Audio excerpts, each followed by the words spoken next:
ভুলে গিয়েছি। আসছি হলো বিদ্যুৎ সমস্যার সমাধানের জন্য।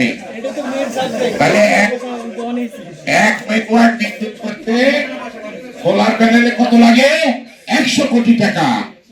আর আমার দেশের সোনার ছেলেরা ওই বগুড়ায় পল্লী উন্নয়ন একাডেমি ফ্লাই হুইং বিদ্যুৎ উৎপাদন করেছে। যদি এই সরকার দেশপ্রেমিক হতো, এই সরকারের বিদ্যুৎ মন্ত্রী যদি দেশপ্রেমিক হতো, এই সরকারের যে বিদ্যুৎ মন্ত্রী তার অযোগ্যতার কারণে কানসাটে 17 জনকে গুলিতে বাধ্য হয়েছিল। এই মন্ত্রী হওয়ার কারণে পরের দিন বিদ্যুৎ সমস্যা, এখন হচ্ছে গ্যাসের সমস্যা। সুতরাং সেই বিদ্যুৎ মন্ত্রী এখন পর্যন্ত বগুড়া ভিজিট করেনি।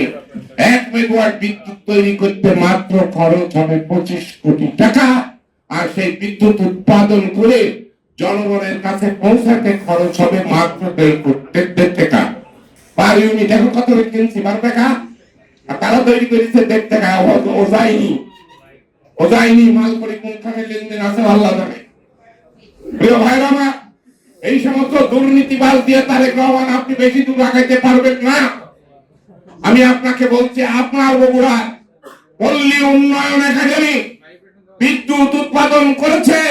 সেই বিদ্যুতের নাম হচ্ছে ফ্লাইং হুইল বিদ্যুৎ। পার ইউনিটে তৈরি করতে খরচ হবে 1 টাকা 20 পয়সা, বিক্রি করবে 1.5 টাকায়। সারা বাংলাদেশে বেসরকারি খাতে এই ফ্লাই হুইল বিদ্যুৎ কারখানা স্থাপন করে। বেসরকারি খাতে আপনি এটা দিয়ে দেন, সরকারের সাথে প্রতিযোগিতা করে। এই দেশে বিনিয়োগকারীর কোনো অভাব নেই। বিনিয়োগকারীরা এই ফ্লাই হুইল বিদ্যুৎ তারা তৈরি করবে। আপনি অবিলম্বে বগুড়ায় যে ওই সোনার ছেলেদের কপালে চুমু দিয়ে আসেন এবং আপনি বলেন আমরা সারা বাংলাদেশে মাত্র 1.5 টাকায় আমরা ফ্লাই হুইল বিদ্যুৎ কারখানা আমরা তৈরি করব। বিদ্যুৎ খাতকে সরকার বেসরকারি খাতে দেওয়ার উদ্যোগ গ্রহণ করছে। আমি আহসান হাবিব লিঙ্কন সরকারের এই সিদ্ধান্তকে স্যালুট দিচ্ছি।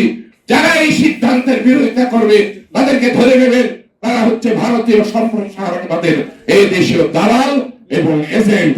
তাদের কবর দিয়ে এই দেশে বেসরকারি খাতে বিদ্যুৎ ব্যবস্থা দেওয়ার জন্য আমি আহ্বান জানিয়ে বক্তব্য শেষ করছি। আল্লাহ হাফেজ।